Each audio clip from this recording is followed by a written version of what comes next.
Donc, nous allons maintenant parler du rétablissement de la dépression, améliorer les fonctions du cerveau, mais pour bien saisir, on a besoin que notre cerveau soit bien disposé, puis on va prier Dieu pour qu'on puisse bien saisir ce qu'il veut nous révéler ce matin. Je vous invite à vous prosterner pour la prière.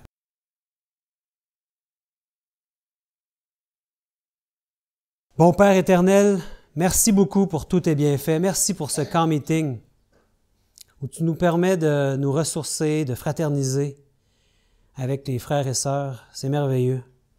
Et on te prie, bon Père, de te révéler à nous ce matin par ce message qui va nous parler du cerveau et particulièrement de notre lobe frontal. Bénis chacun et fais qu'on puisse avoir bien éveillé pour comprendre ce message ce matin. Et je t'en prie au nom et par les mérites de Jésus. Amen. Donc, c'est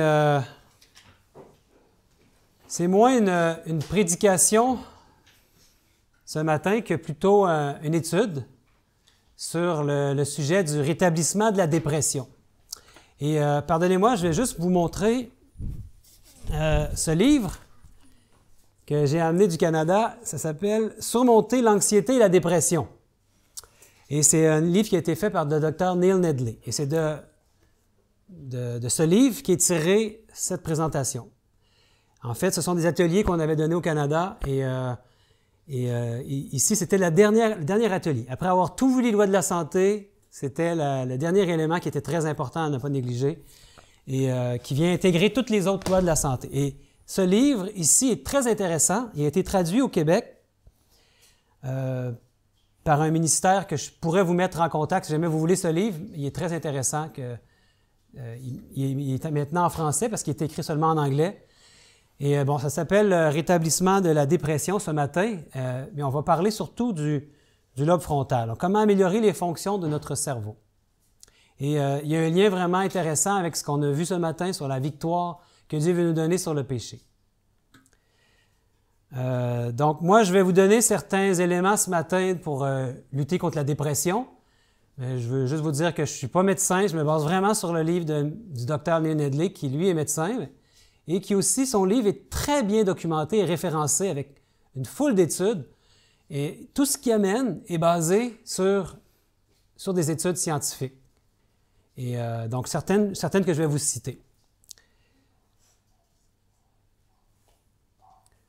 Donc, la dépression, on va aller très vite, mais il y a une myriade de symptômes pour la dépression. Plutôt des prédispositions à la dépression. Il peut y avoir des prédispositions génétiques, dans le développement de la personne, dans son enfance, etc., dans le mode de vie. Et ça c'est les lois de la santé qu'on pourrait tous revoir. Le rythme circadien, ça peut nous amener des dépressions, les dépendances, les drogues, etc., l'alimentation, une mauvaise alimentation, les produits toxiques, comme par exemple le plomb.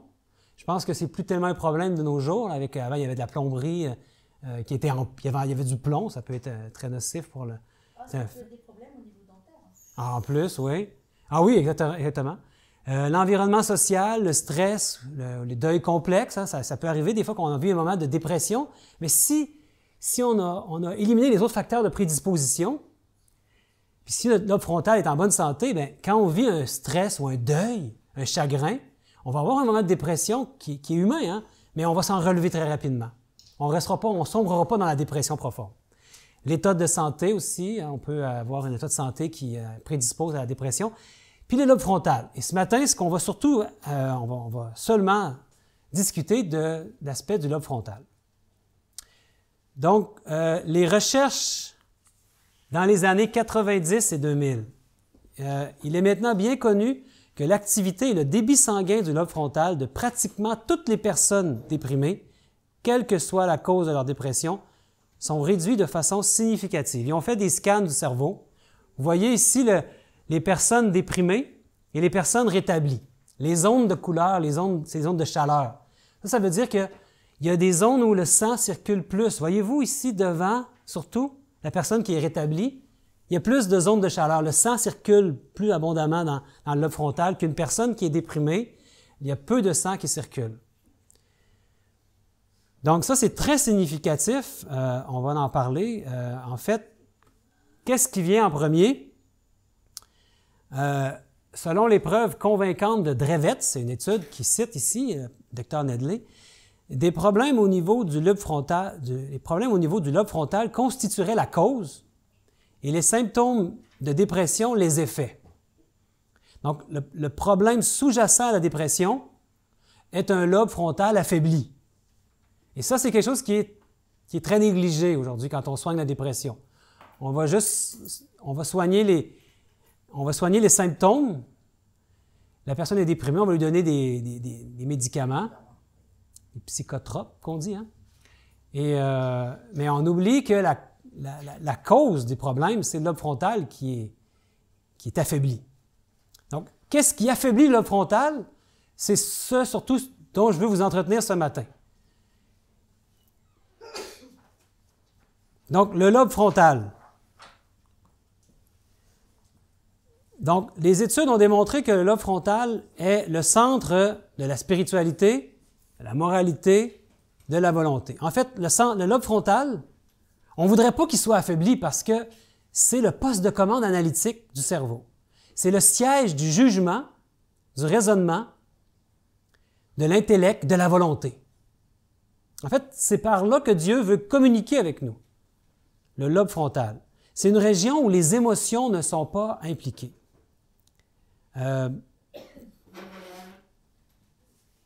Très important pour la prise de décision, le lobe frontal. Les gens qui ont de la difficulté à prendre des décisions, ils ont un lobe frontal qui est affaibli. Pour la maîtrise des émotions aussi, et la conscience de soi. En fait, c'est notre caractère, le lobe frontal. On voit ici les différentes parties du cerveau. Bon, on va aller très vite parce que j'ai peu de temps ce matin. Le lobe frontal, c'est la partie qui est devant. Est-ce que vous pensez qu'on parle du lobe frontal dans la Bible? Oui. Ben, j'ai une réponse très rapide. Oui, parce que j'étais tombée sur ce verset dans Matthieu. Oui? Donc, Est-ce que vous pouvez me le citer? Mais je vais... OK, bien, Marlène m'a dit qu'on avait peu de temps, mais vous me le montrerez tantôt. Ou si vous le trouvez entre-temps. Mais je vais vous montrer, en tout cas, deux endroits où j'ai vu qu'on parlait du... Moi, je pense que c'est le lobe frontal, parce qu'on parle de ce qu'il veut mettre du front, hein, le front, c'est... Donc, il y a une allusion à l'importance du lobe frontal dans la connaissance de Dieu. Le nom de Dieu sur le front, dans Apocalypse 22, versets 3 et 4. Ses serviteurs le serviront et verront sa face, et son nom sera sur leur front. Donc, ce verset suggère que le caractère de Dieu, son nom, hein, c'est le caractère de Dieu, est reproduit dans notre caractère, qui est illustré par le lobe frontal. Le frontal, c'est juste situé derrière le front. Puis on connaît aussi Apocalypse 14, verset 1, quand il nous parle des 144 000, qui avaient le nom de qui? Le nom du Père, le nom de son Père sur le front, le Père de l'agneau. Donc oui, on nous parle du lobe frontal dans la Bible. Bon, ici, on a les différentes parties, le préfrontal, le rôle dans l'anticipation. Il y a beaucoup qu'on pourrait dire sur ça, mais pour sauver un peu de temps, je vais avancer.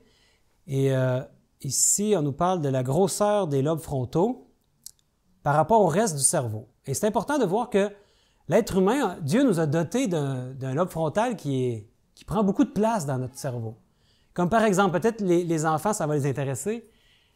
Ici, le chat, son lobe frontal, la partie du lobe frontal, qui est lobe frontal, est seulement 3,5 % du cerveau. C'est tout petit. Donc, le chat, lui, il fonctionne par instinct. Il n'y a pas une grande capacité de raisonnement. On ne peut pas lui en vouloir hein, s'il ne raisonne pas beaucoup. C'est parce que son lobe frontal, Dieu lui a donné beaucoup d'autres parties de son cerveau qui sont beaucoup plus développées que nous. Hein. Mais il fonctionne beaucoup par instinct. Pensez-vous que le chien, c'est plus? Un peu plus, oui. 7 %. C'est plus facile d'éduquer un chien, de le dompter. On dit dompter, c'est peut-être pas le bon mot, là, mais de lui enseigner des tours, par exemple, ou de lui montrer certaines choses. Même, il va apprendre son nom. Il est capable de discerner un peu plus. Il y a un peu plus de volonté ou de raisonnement, en tout cas. L'animal qui a le plus de grande partie du lobe frontal, vous savez, c'est lequel? Le singe. Oui, le chimpanzé particulièrement, 17 % de son lobe frontal. Et lui, le chimpanzé... mais avant, on va aller à l'être humain. Combien vous pensez de pourcentage de l'être humain? 30 %. Oui, ça n'était pas loin. Entre 33 et 38 %. savez, Einstein, qu'on dit qu'il était un homme très intelligent, lui, il avait donné son corps à la science. Fait que quand il est mort, bien, ils ont pu prendre son corps, puis ils ont été voir le cerveau, quelle grosseur avait le lobe frontal, puis il était plus gros que la normale, plus autour de 40 %. Donc, il y avait un cerveau plus gros. Donc, le chimpanzé, par exemple, 17 % le lobe frontal, il est capable de raisonner beaucoup plus que les autres animaux, mais comparé à l'être humain, c'est beaucoup moins. Dieu nous a donné à nous, les êtres humains. C'est par cet endroit-là qu'il veut communiquer avec nous, qu'il veut qu'on puisse discerner le bien du mal. La volonté d'être capable de choisir et de raisonner et de juger. Le chimpanzé, par exemple, lui, son cervelet est beaucoup plus gros que nous, les êtres humains, parce que c'est comme ça qu'il garde son équilibre dans les arbres. Donc, Dieu a fait l'être humain comme ça pour une raison particulière, hein, on comprend. Donc, les effets d'un mauvais fonctionnement du lobe frontal, bien, ça détérioration des principes moraux, déficience sociale, perte d'amour pour la famille, tous des effets de mauvais fonctionnement, c'est des effets de dépression, manque de prévoyance, détérioration du raisonnement abstrait, diminution de l'intelligence mathématique, perte d'empathie, manque de retenue. C'est tous des effets qu'un lobe frontal affaibli, donc moins de sang qui circule, c'est ce que ça va nous donner. Donc, ce qu'on veut savoir surtout, c'est qu'est-ce qui va entraîner un mauvais fonctionnement du lobe frontal? Parce que là, on comprend que c'est par cet endroit-là que Dieu veut communiquer avec nous et qu'il veut mettre son caractère en nous. Donc, vous comprenez tout l'intérêt de bien saisir, de comprendre qu'est-ce qui pourrait l'affaiblir. Donc, qu'est-ce que désire en premier le lobe frontal? Et le cerveau en général? De quoi il se nourrit? Quel est son carburant? De glucose, oui. Hydrates de carbone, des glucoses, des glucides. C'est ce qu'il a besoin pour fonctionner. En fait, la réserve dans le cerveau de glucose, sous forme de glycogène, est de seulement 2 minutes. Donc, il en a besoin un apport constant et régulier. Donc, ça, c'est un premier élément important pour avoir un lobe frontal qui fonctionne bien, c'est de lui donner un apport constant en glucose. Donc, on doit manger des aliments qui sont riches en glucides. Ça serait une bonne chose. Mais là, je ne vous parle pas de sucre raffiné, on va en parler tantôt. Donc, pour un fonctionnement optimal, le lobe frontal a besoin d'un sang dont le taux de glucose est constant et adéquat. Donc, une glycémie qui est stable. Ça nous aiderait à être stable aussi. Et on le voit avec les enfants qui sont très tranquilles ici, on voit qu'ils ne mangent pas de bonbons. Hein? Non, hein, c'est ça, je l'aurais su tout de suite. Donc, la meilleure alimentation, d'après les études, pour un fonctionnement optimal de notre lobe frontal, et ce que je vous dis là, c'est pas... Ça vient d'études scientifiques, là. Le monde scientifique connaît ces choses-là. Hein? Et donc, la meilleure alimentation, ça serait quoi? Bien, voilà ici.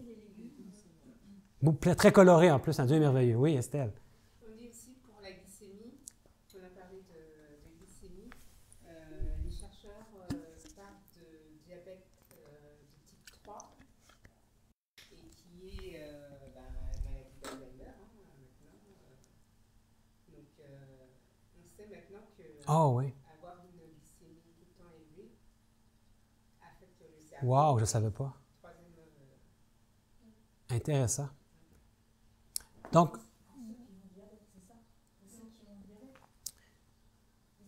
comme un diabète de type 3 que Estelle nous dit, qui serait lié à un mauvais fonctionnement du cerveau par rapport à la glycémie. Donc, une alimentation supérieure ici, qui est composée de fruits, de légumes, de céréales complètes, de noix, oléagineux, etc. Et ce qui est important ici pour avoir une glycémie stable et constant, avoir du glucose qui va au cerveau constamment, bien, c'est toute l'importance des fibres. Parce que certains pourraient dire « Ouais, mais je vais prendre du sucre raffiné, mon cerveau, je ne vais jamais en manquer. » Mais le problème, c'est qu'on va être en montagne russe toute la journée. Parce que quand on prend du sucre raffiné, qu'est-ce qui se produit? Bien là, notre corps, il y en a trop dans le sang. Là, le corps doit sécréter de l'insuline à partir du pancréas. Puis là, à un moment donné, bien, il dépasse le niveau, il ne reste plus de sucre à éliminer. L'insuline fait son travail, mais là, il continue à produire encore de l'insuline. Ce qui fait que la personne se sent déprimée. Elle se sent comme en état de torpeur. Puis là, ce qu'elle a envie, bien, le corps réclame d'autres sucres parce qu'il n'aime pas ça dans un état de torpeur. Mais avant que la glycémie revienne, même si tu prends du sucre, ça prend un certain temps. Donc, la personne est constamment en montagne russe. montagnes russes. Et ça n'aide pas le cerveau parce qu'il y a une période où il va en manquer de sucre quand l'insuline a fait son travail. Et avant que ça remonte et que ça retourne au cerveau, ça prend du temps. Donc, la solution, ce n'est pas de prendre du sucre raffiné. C'est des aliments qui sont riches en fibres. C'est ce qu'on a besoin. En fait, il a été démontré qu'une grande quantité de sucre dans l'alimentation des enfants d'âge scolaire affecte le fonctionnement de leur lobe frontal. Les sucres raffinés font monter la glycémie en flèche, amenant le corps à réagir comme s'il venait d'être exposé à une grande quantité et un grand volume d'aliments naturels. Alors, le pancréas sécrète énormément d'insuline, comme je vous disais. Puis là, bien, la glycémie s'en va après en bas du niveau initial. Puis c'est ça qui fait que le lobe frontal souffre. Il manque de carburant, puis ça l'affaiblit. La viande. Qu'est-ce qu'il y en est de la viande? Pensez-vous que la viande, c'est un bon aliment pour le cerveau? Ça affaiblit. Pourquoi ça l'affaiblit? Dans le fonctionnement du lobe frontal, la viande. Bien, la viande ne contient pratiquement aucun glucide. Les études démontrent qu'une augmentation de la dépression et du taux de cortisol, le cortisol, c'est l'hormone du stress, hein, avant l'exposition à un stress, oui, pour des personnes ayant une alimentation riche en protéines et faible en glucides. Il y a des gens qui mangent très peu de fruits, de légumes et des céréales, ils mangent très, très souvent presque juste de la viande. Bien, c'est très mauvais pour le lobe frontal. Donc, ce qu'on a besoin, c'est une alimentation à base de végétaux. Une alimentation à base de végétaux et l'humeur, oui, c'est ça, c'est le titre de cette slide qui dit « En effectuant des examens de la santé cardiaque selon le mode de vie, Dean Ornish, c'est le nom d'un chercheur, a découvert une plus grande santé mentale chez les végétariens que chez les non-végétariens. Les végétariens ressentent également plus de plaisir et moins de dépression. Plus l'alimentation est végétale, plus grands sont les bienfaits. Ce qui aide le lobe frontal à se rétablir chez les personnes dépressives ou à prévenir la dépression. Il y a 3 éléments en particulier. Il pourrait en avoir d'autres, mais je vous en amène 3 en particulier. La vitamine B12, ça, on peut en trouver facilement dans la levure alimentaire, par exemple. Et ça, chez nous, on en met dans les pop-corns, c'est très bon. Très bon pour le cerveau. D'autres éléments aussi, peut-être qu'on a plus de difficultés, l'oméga 3, qui est très bon pour le cerveau, et l'acide folique. Et là, je vous ai mis à l'écran ici différents aliments où on peut retrouver, par exemple, l'oméga 3. Et la quantité dont on a besoin à chaque jour, qui est recommandée, 2000 mg par jour d'acide linolénique, qui est l'oméga 3. Ça, c'est un acide gras de source végétale qu'on a besoin, hein, parce on pourrait en trouver dans le monde animal, mais c'est préférable de prendre la version végétale. Qu'est-ce qui en contient le plus? Est-ce que vous voyez bien à l'écran? Oui. C'est écrit l'huile de graines de lin, 1 cuillère à soupe, c'est pas beaucoup. Hein? Hier, on prenait des cuillères à soupe là, pour tes baumes, hein, puis c'est pas énorme. Une seule cuillère à soupe d'huile de graines de lin, 7520 mg. On a besoin de 2000 mg, donc on en a pleinement. Moi, ce que j'aime, les noix de Grenoble, on en mangeait dans notre déjeuner hier. 1/4 de tasse seulement, on a la quantité pour la journée. 1/4 de tasse, c'est pas énorme, hein? Quelques noix, c'est merveilleux. Des graines de lin moulues, ça c'est facile. Les graines de lin, c'est mieux des moudres si on va avoir toutes les propriétés, parce que sinon, souvent, ils peuvent passer directement dans le tract intestinal, puis on ne les digère pas. Donc, on va les moudre, on les met un peu dans nos céréales. Ça goûte pas vraiment. Ou dans des biscuits qu'on peut faire au miel, c'est merveilleux. Puis vous voyez tout ce qu'il y a comme autre aliment qui en contiennent. On peut aller facilement chercher nos oméga 3, puis s'assurer que notre lobe frontal va se rétablir si jamais on vit des moments de dépression, ou le maintenir en bonne santé. L'acide folique, savez-vous où on peut en trouver? Tu t'en as parlé que tu faisais beaucoup d'aliments à base de... Hop, je l'ai mis ici, excusez-moi. Pois chiches! Une tasse de pois chiches contient 1114 microgrammes. Et selon les recommandations, c'est 400 microgrammes par jour dont on aurait besoin. On en a suffisamment dans les pois chiches, en seulement une tasse. Et les doliques à œil noir, les lentilles, les haricots rouges, voyez-vous, c'est plutôt des légumineuses qui nous aident pour l'acide folique. Épinards. Et là, j'ai mis en dernier, voyez-vous, le beefsteak de surlonge. Dans 155 grammes de beefsteak de surlonge, on a 16 microgrammes. C'est pas beaucoup, 16 microgrammes. Combien de viande on devrait devoir manger pour aller chercher de 400 microgrammes? On comprend bien que ça n'a aucun sens, là. C'est pour ça que je l'ai mis dans la liste ici. Pour qu'on puisse voir que essayer de rétablir de la dépression en prenant de l'acide folique à partir de la viande, on n'y arriverait pas. Hein. On a besoin des aliments que Dieu a mis à notre portée, qui nous demandent préférablement vu qu'on consomme. Là, je change de sujet. On parle toujours du lobe frontal. Qu'est-ce qui peut affaiblir le lobe frontal? Wow, je vous l'ai mis déjà à l'écran. Hein? L'hypnose. Allez, Sébastien, qu'est-ce que ça vient faire dans les mots? Suivez-moi, vous allez voir. Ça, c'est vraiment intéressant. L'hypnose tente d'annuler les fonctions du lobe frontal et de plonger ces sujets dans une transe dans laquelle ils deviennent extrêmement influençables. Cette procédure est possible en exerçant les yeux à se concentrer sur un seul objet, le meilleur étant une petite lumière vacillante. Une petite lumière où on brasse l'objet, bon, on a l'idée de qu'est-ce que c'est l'hypnose. Hein? La personne enregistre l'information sans l'interpréter ou sans qu'il n'y ait d'activité dans le lobe frontal. Donc, quand on est sous hypnose, l'information entre, mais ne passe pas par le lobe frontal, par le poste de commande analytique. C'est d'autres régions qui sont utilisées. Comment ça fonctionne? Donc, l'hypnose perturbe la dépression déjà installée ou prépare le terrain pour l'apparition future d'une dépression. Puis ça diminue l'activité globale dans le lobe frontal, puis ça perturbe l'équilibre entre les lobes frontaux droit et gauche. Pourquoi ça se produit? Ce qui est important de comprendre, c'est que vous savez que le cerveau fonctionne avec des ondes cérébrales.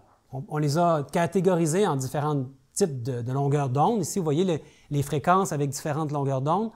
Il y a le mode, les ondes cérébrales bêta, qui sont la longueur d'onde quand on est éveillé. C'est écrit en anglais ici, là, je pense que c'est écrit wakefulness, c'est l'éveil. Quand on est en plein éveil, comme présentement, j'espère que vous êtes en plein éveil, vous n'êtes pas en train de vous endormir, j'en vois personne qui dort encore, mais quand on est en état d'éveil, c'est les ondes bêta. Là, quand moi je suis en train de vous parler, votre cerveau reçoit l'information par le lobe frontal. Il est capable d'analyser. Si je vous dis quelque chose qui n'a pas d'allure, votre cerveau, il résonne. Il est capable de juger et de discerner le bien du mal. Et c'est comme ça qu'on fonctionne. Oui? Je lis là sur le tableau les ondes bêta sur la partie droite qui sont grandes et sur la petite charte bleue, c'est l'inverse, c'est les ondes delta qui sont grandes. Oui, bien, tiens pas compte de ça. C'est plutôt ce qui est écrit qui est important, là. Parce que les ondes bêta, c'est le mode d'éveil, mais les ondes cérébrales se transforment quand on est hypnotisé. On n'est plus dans le même mode, on est dans le mode de proche sommeil. L'hypnose, c'est les ondes alpha et θ. Les ondes alpha, c'est les ondes où on est dans le mode plutôt un peu endormi, comme un peu rêveur. Tu sais, quand notre esprit est plus tout à fait là. C'est quand on hypnotise quelqu'un, il devient dans un état où il n'est plus en éveil. Il n'est pas encore endormi, mais il est comme entre les deux. Et les ondes θ, c'est un peu plus profond, mais tu n'es pas encore endormi non plus. Donc, l'hypnose, ce sont les ondes alpha. Donc, les ondes bêta, c'est la réflexion claire, ça implique la participation du lobe frontal. Mais les ondes alpha, c'est l'état où l'analyse critique de l'information en 30 est impossible. Donc, c'est pour ça que quand un hypnotiste, comme on dit, il suggère des choses à la personne, la personne va le faire parce que l'information entre, puis elle ne passe pas par le lobe frontal, donc les suggestions, il va les faire. Donc, l'hypnose court-circuite le lobe frontal. Mais là, vous dites, moi, je ne me suis jamais fait hypnotiser, je ne me ferai jamais hypnotiser de ma vie. Mais là, j'aimerais vous amener que la plus grande partie de la population se fait hypnotiser à la maison. Exactement, la télévision. Ça court-circuite le lobe frontal, la télévision. Comment ça fonctionne? D'abord, je voulais vous dire que je n'ai pas la statistique en France, mais en Amérique, c'est souvent, on a les statistiques des États-Unis, parce que c'est là qu'ils font le plus d'études, on dirait. Mais 96% des Américains ont un téléviseur. Je ne sais pas comment c'est ici en France, là. Malgré qu'aujourd'hui, il y a moins de gens qui ont des téléviseurs, mais les gens écoutent Netflix à l'ordinateur. C'est la même chose. Hein? Mais je vais vous expliquer qu'est-ce que ça signifie tout ça. Donc, pourquoi devant le téléviseur, on est en état d'hypnose, puis que notre cerveau change, les ondes cérébrales changent? Ce qu'il faut comprendre, c'est qu'après seulement 30 secondes qu'on est devant le téléviseur, on devient dans le même état que si on se faisait hypnotiser. Et pourquoi ça se passe comme ça? Ça, c'est vraiment quelque chose qui était une révélation pour moi par rapport à la télévision. Écoutez bien, quand vous regardez, vous avez déjà regardé un film ou des séries, je pense que tout le monde ici a déjà vu des séries télévisées ou des films. Hein? Avez-vous remarqué que la scène de référence, la prise de caméra, change environ aux 3 à 5 secondes, ou 8 secondes maximum? Ça bouge tout le temps. Donc, ça signifie que le cerveau vient dans un état où il est plus capable d'analyser l'information qu'il reçoit. Il y a trop d'informations en même temps. Ça nous prend quelques secondes avant de pouvoir cerner l'objet qu'on regarde et comprendre le contexte et regarder ce qu'il y a autour de l'environnement. Le cerveau a besoin de ça. Là, vous êtes en train de m'écouter, puis le cadre de référence n'a pas changé. Je reste toute seule ici. Vous êtes bien, votre lobe frontal fonctionne bien, vous êtes en mode bêta. Mais quand devant la télévision, étant donné qu'à Hollywood et dans les concepteurs de programmes télévisés, ils ont compris comment ça fonctionnait, le cerveau, bien, ils sont toujours en train de changer l'angle de caméra aux 5 secondes environ. Vous regarderez parce que, ah oui, c'est vraiment comme ça. Mais vous allez voir que toutes les séries sont faites comme ça parce qu'ils le savent, comment le cerveau fonctionne. Donc, ça vient à un moment donné, au bout de 30 secondes, le cerveau est plus capable d'analyser l'information qu'il reçoit. Il y en a juste trop. En plus, il y a la musique qui s'ajoute à ça.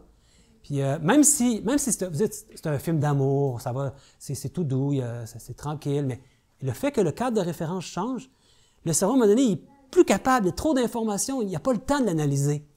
Puis là, bien, ça court-circuite la partie du lobe frontal et l'information entre dans notre cerveau par d'autres sections où l'analyse n'est plus possible. On n'est pas plus capable d'analyser l'information. Marley, je vais devoir m'arrêter quelques instants parce que je n'ai pas branché ma batterie. Donc, je ne sais pas, peut-être pouvoir le couper plus tard. Je m'en excuse. Mais il va falloir que je débranche quelque chose ici parce que... Qu'est-ce que je peux débrancher? Je pensais que j'avais plus de batterie, mais...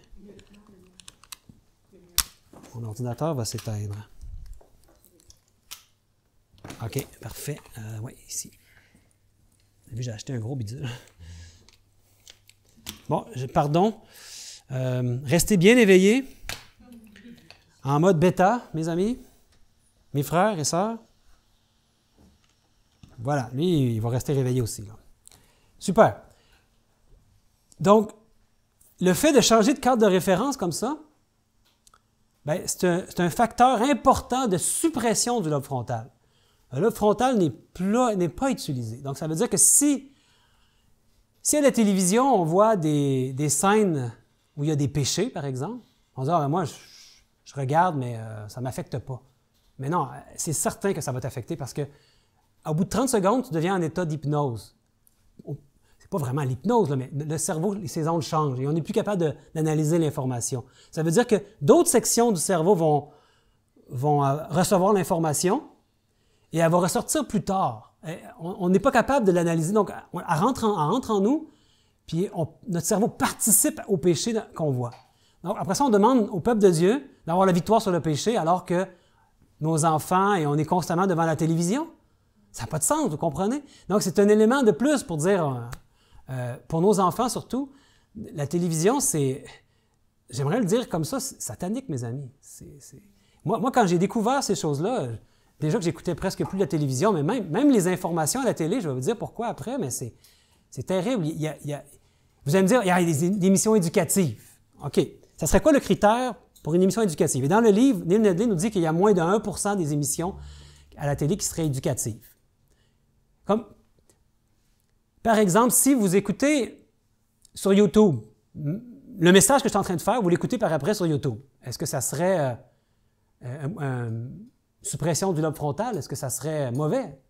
Non, parce que, comme je vous l'ai dit, le cadre de référence ne change pas. Donc, si vous écoutez une émission pour savoir si elle est éducative, mais si le cadre de référence reste le même pendant au moins 30 secondes à une minute, c'est pas quelque chose qui change constamment de plan, là, ça peut vous dire, ouais, ça, c'est une émission qui peut être éducative, où on est capable d'analyser l'information. Ça serait le facteur. Mais, vous savez, il y a très peu d'infos qu'on reçoit dans des médias ou de tous ceux qui nous amènent l'information aujourd'hui, soi-disant la bonne information. Ils ne nous amènent pas cette information-là aujourd'hui. Pourquoi? La télévision, est-ce qu'elle va nous parler de son travers? Impossible, hein? Donc, ils ne vont pas parler en mal du moyen à laquel on est en train d'écouter. Donc, c'est certain qu'on ne va jamais entendre ça à la télévision, c'est ce que je viens de vous dire là. Même si c'est la vérité, puis même s'il y a énormément d'études qui nous en parlent. En fait,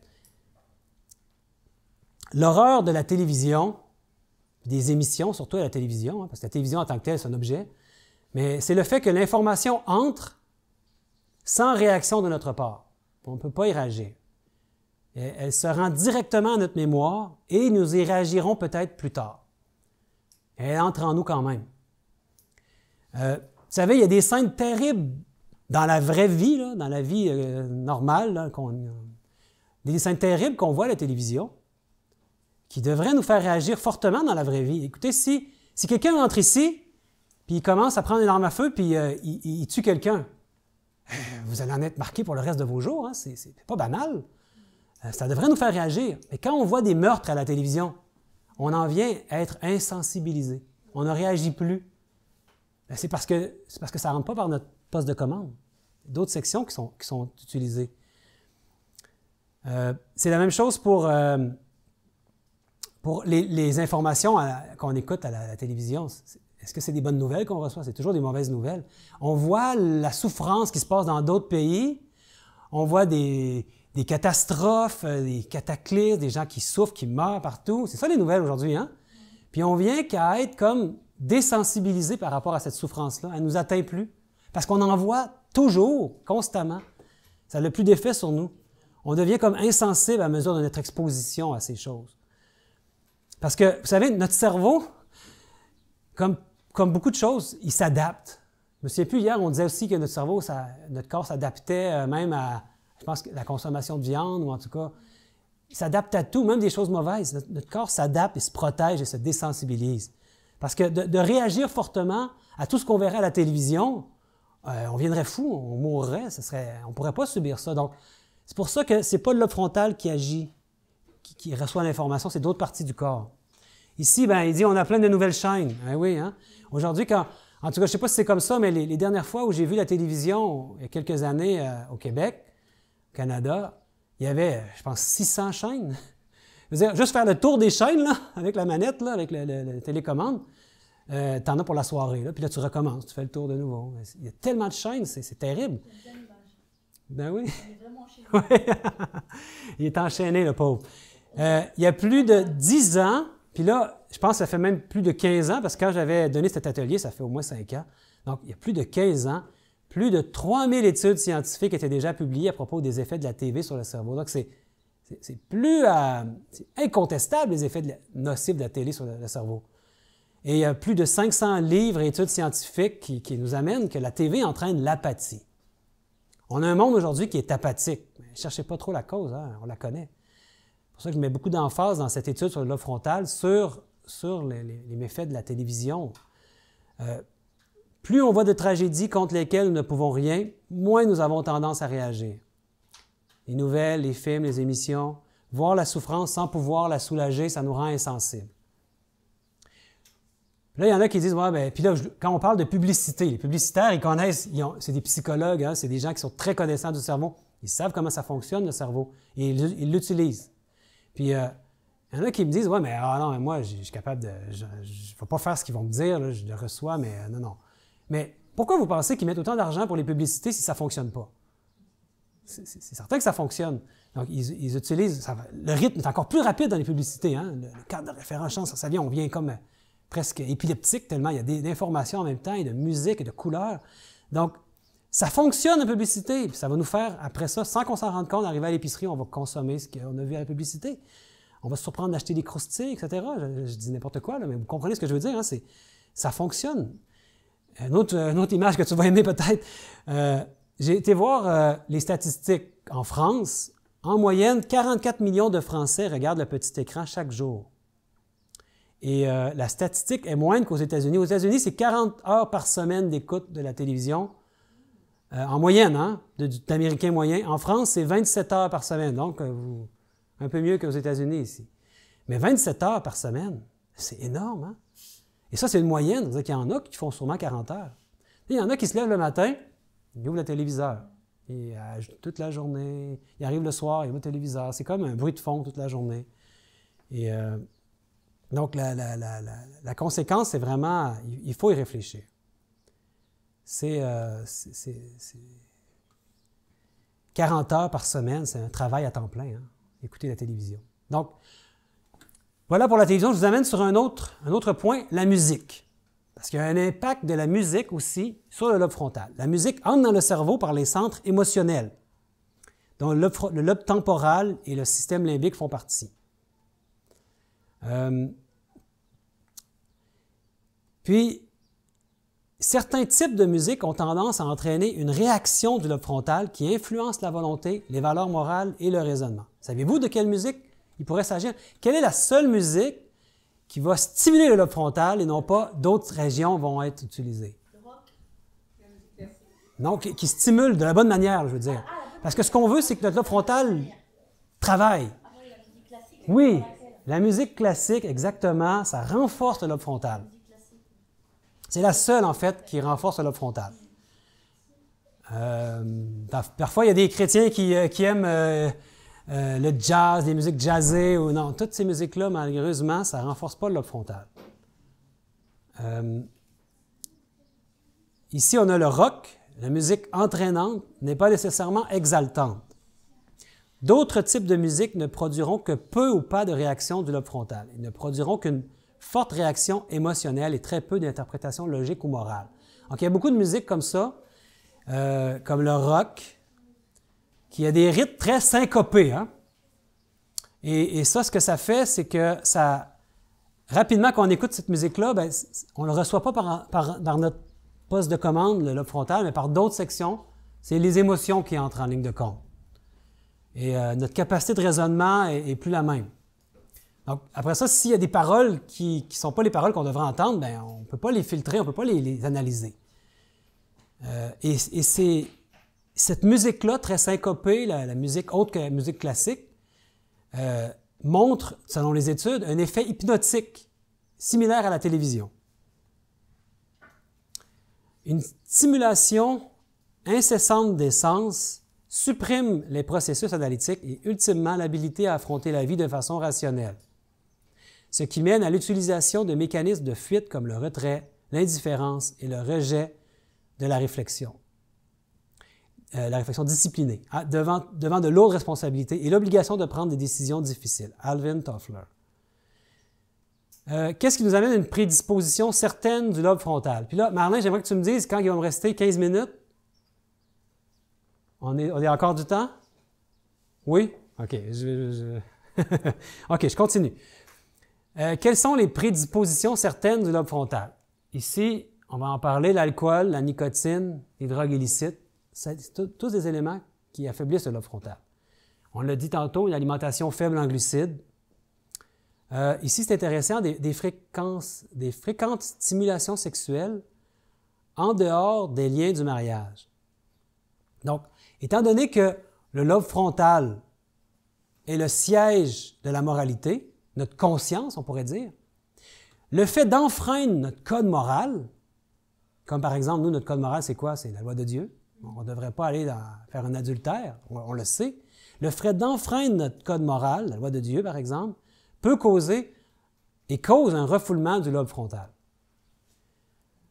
Et pourquoi? Parce que on doit faire taire la voix de la conscience. Donc, et le cerveau, lui, le lobe frontal, lui, il veut nous dire que c'est contre notre code moral. Notre lobe frontal voudrait participer, mais là, on veut faire cet élément-là par exemple, ici, de stimulation sexuelle en dehors du mariage.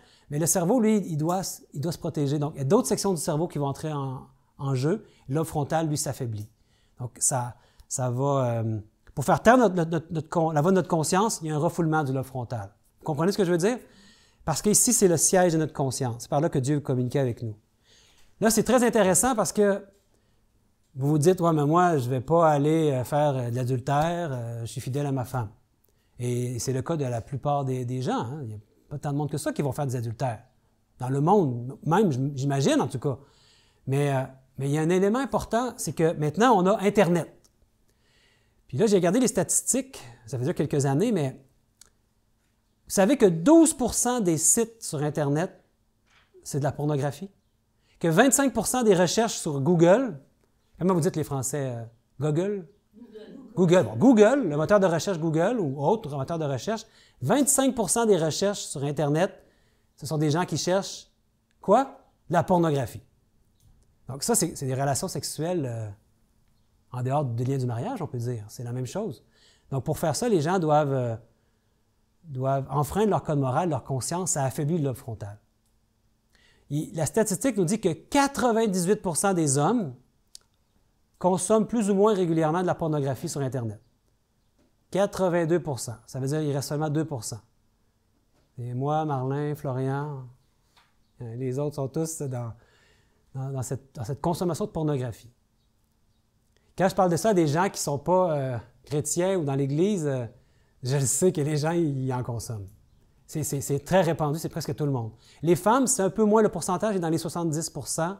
Apparemment, il y a quand même des femmes qui consomment de la pornographie en grande quantité.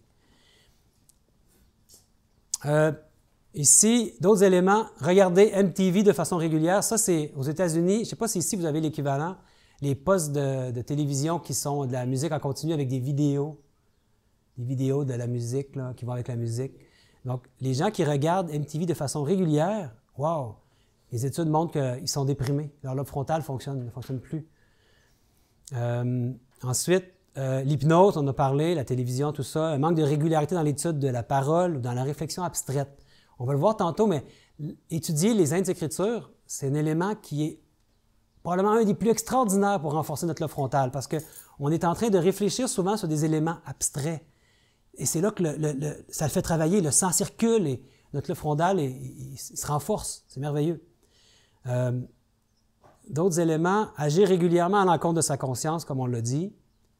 Vous savez, j'ai un exemple à vous donner. On a des groupes criminalisés au Canada, au Québec, comme partout ailleurs. Hein? Et il y en a un groupe qu'on appelle les Hells Angels, bon, les anges de l'enfer. Ce sont des motards criminalisés, ils contrôlent beaucoup la drogue.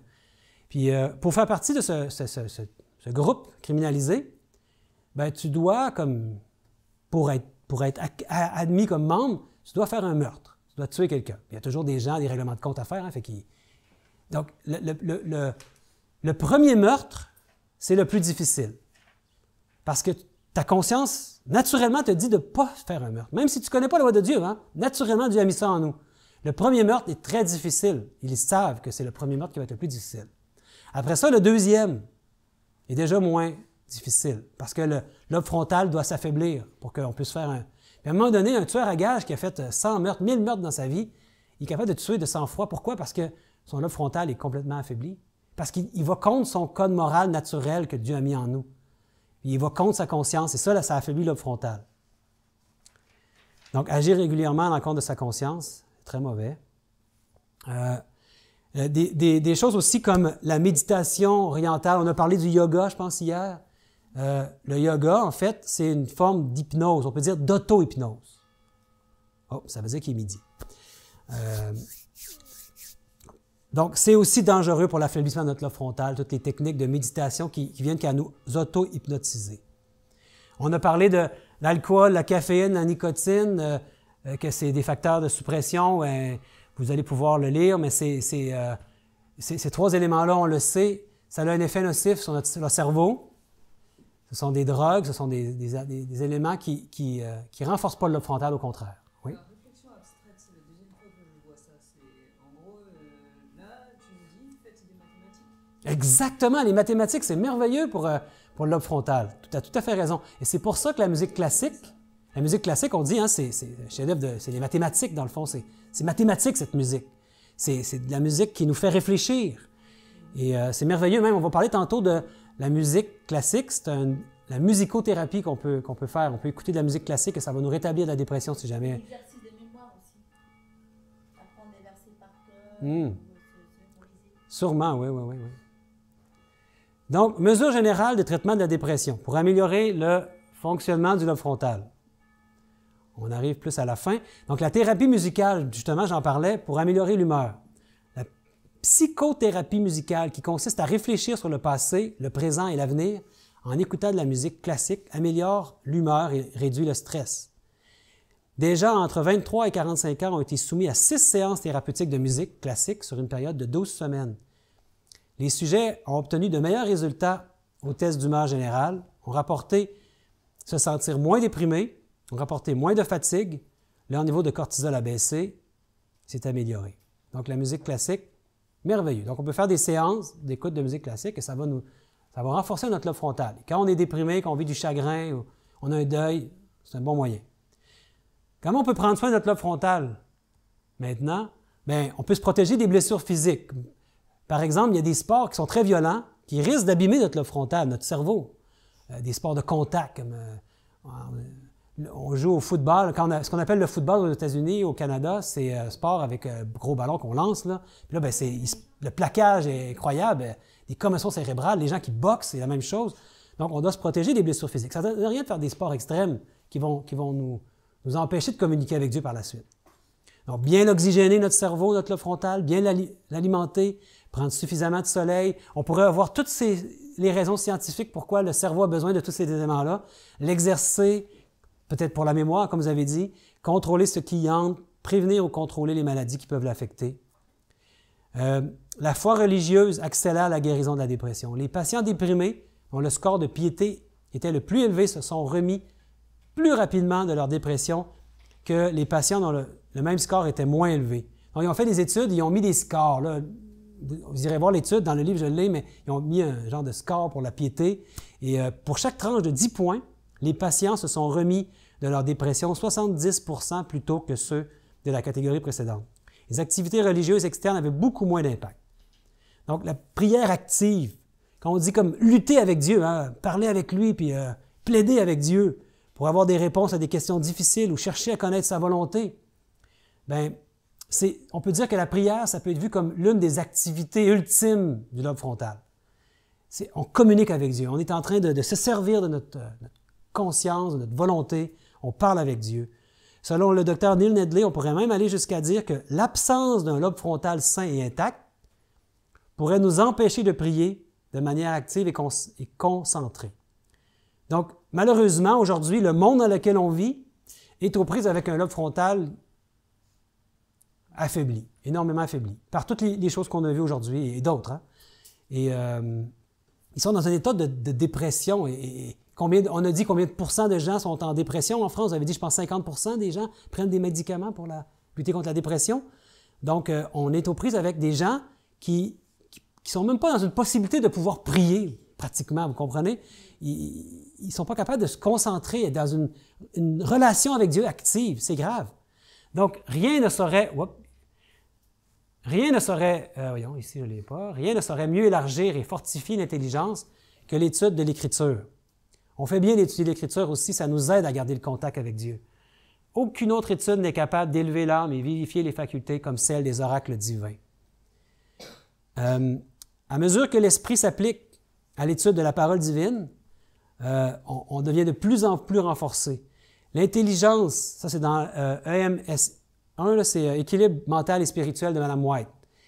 Il dit « L'intelligence se renforce, les facultés supérieures se développent et sont mieux à même de comprendre la vérité élevée et ennoblissante quand on étudie les Saintes Écritures. » Donc, est-ce que vous voulez être plus intelligent?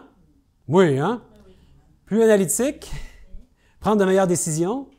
Être plus empathique? Avoir un meilleur jugement? Améliorer votre humeur, à date c'est oui, hein? Mieux envisager l'avenir, augmenter votre capacité à surmonter vos dépendances, augmenter votre habilité à suivre votre conscience, très important, être ouvert à faire la volonté de Dieu et mieux la comprendre. Bien, renforcez votre lobe frontal avec ce qu'on a vu aujourd'hui. Évitez aussi ce qui pourrait l'affaiblir. Et toutes ces choses, c'est Dieu qui nous a données.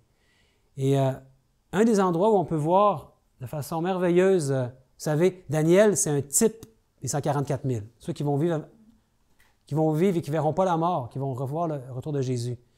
Et dans le chapitre 1, c'est la préparation que le peuple de Dieu a besoin. Ici, dans le chapitre 1, on voit la question de l'alimentation. Et comment on pourra avoir la victoire sur le péché si notre cerveau est affaibli parce qu'on a une mauvaise alimentation. Donc, on comprend maintenant le lien entre la victoire sur le péché, la réforme alimentaire et du mode de vie. Tout ça, ça fonctionne ensemble. C'est pour nous que Dieu nous a donné ça. Il veut un peuple qui puisse être victorieux. Et c'est pour ça que je voulais vraiment qu'on puisse parler de ce sujet en lien avec ce qu'on a vu ce matin sur le message de 1888. Les 144 000, il n'y aura pas de problème pour eux de faire la loi de la santé.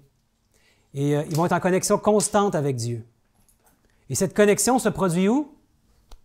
Dans notre conscience qui se situe juste ici derrière le front. Et Dieu veut mettre son nom sur notre front. le nom de son Père, le nom de l'agneau, notre conscience, notre lobe frontal. Et on a parlé déjà des 8 lois de la santé. Ça fait partie du message aussi. Nous, au Québec, on dit plutôt les santé de fer. Hein. Vous savez, chacune des premières lettres, c'est une loi de la santé. Et donc, la santé de fer. Et Romains 12 nous dit, « Je vous exhorte donc, frères, par les compassions de Dieu, à offrir vos corps comme un sacrifice vivant, saint, agréable à Dieu, ce qui sera de votre part un culte raisonnable. Ne vous conformez pas au siècle présent. » Le siècle présent a un lobe frontal affaibli. Mais soyons intelligents. Soyons transformés par le renouvellement de l'intelligence, afin que vous discerniez quelle est la volonté de Dieu, ce qui est bon, agréable et parfait. Donc, traitement de la dépression, Psaume 34, 20. Le malheur atteint souvent le juste, mais l'Éternel l'en délivre toujours. Hébreux 12. Il est vrai que tout châtiment semble d'abord un sujet de tristesse et non de joie, mais il produit plus tard, pour ceux qui ont été ainsi exercés, un fruit paisible de justice. Fortifiez donc vos mains languissantes et genoux affaiblis, et suivez avec vos pieds et des voies droites, afin que ce qui est boiteux ne dévie pas, mais plutôt se raffermisse. Suivre des voies droites, marcher avec la droiture avec droiture et intégrité renforce notre lobe frontal, parce qu'on se trouve à aller, on est aligné avec notre conscience, avec ce que Dieu met dans notre conscience par son esprit, et nous aide à ne pas tomber dans la dépression. Je termine. Donc, traitement de la dépression, tenter de trouver la cause, et on peut aller voir dans les lois de la santé pour trouver la cause, améliorer le fonctionnement du lobe frontal par tout ce qu'on a vu aujourd'hui, éviter les inhibiteurs du lobe frontal. On a parlé de l'alcool, tous les drogues, la nicotine, etc. Augmenter le niveau de sérotonine dans le cerveau, ça nous renforce. Aller au soleil, et pour bien dormir aussi. Consommer suffisamment d'oméga 3, d'acide folique, de levure, de B12, etc. Exercice de respiration, thérapie de musique classique, éviter les pensées négatives, augmenter sa foi en Dieu et son temps de dévotion. Et le livre de Daniel est particulièrement recommandé. On parlait tantôt de mathématiques, mais la Bible, c'est rempli d'un langage qui est souvent abstrait. Et si on regarde, par exemple, le livre de Daniel, chaque chapitre commence par une déception qui se transforme en bénédiction. Les principes de chaque chapitre sont des clés pour la réussite à long terme. Les 6 derniers chapitres, particulièrement les chapitres prophétiques, contiennent des symboles, des prophéties, du contenu hautement abstrait. Amélioration du lobe frontal est assurée. On s'en va à l'extérieur, on prend un bon moment, on respire de la bonne air, puis on s'en va près d'un cours d'eau, faire de l'exercice, prendre du soleil, puis on a les lois de la santé qui nous aident à avoir un lobe frontal qui est en bonne santé. Donc, je prie Dieu qu'on puisse tous mettre en application ce qu'on a vu aujourd'hui, en tout cas que Dieu nous montre les bienfaits de tout ça. Je pense qu'on en est tous impactés, convaincus. On voudrait que Dieu puisse communiquer avec nous sans interférence. Et Dieu nous a donné un cerveau, un lobe frontal pour qu'on puisse communiquer avec lui, puis l'utiliser, puis raisonner, puis aider d'autres aussi à pouvoir se sortir de ce désastre dans lequel le monde est plongé, d'être aux prises avec la dépression et un lobe frontal affaibli. Donc, je vous invite maintenant peut-être à faire une prière pour que Dieu puisse nous aider non seulement pour nous-mêmes, mais à aider d'autres à se sortir de cette dépression qui assaille la plupart. Père éternel, merci beaucoup pour ces révélations que tu veux nous donner et ton nom que tu veux écrire sur notre front, sur notre lobe frontal. Mon Père, tu as un plan pour chacun de nous. Et tu veux nous montrer, mon Père, comment on peut faire ta volonté pour ta gloire.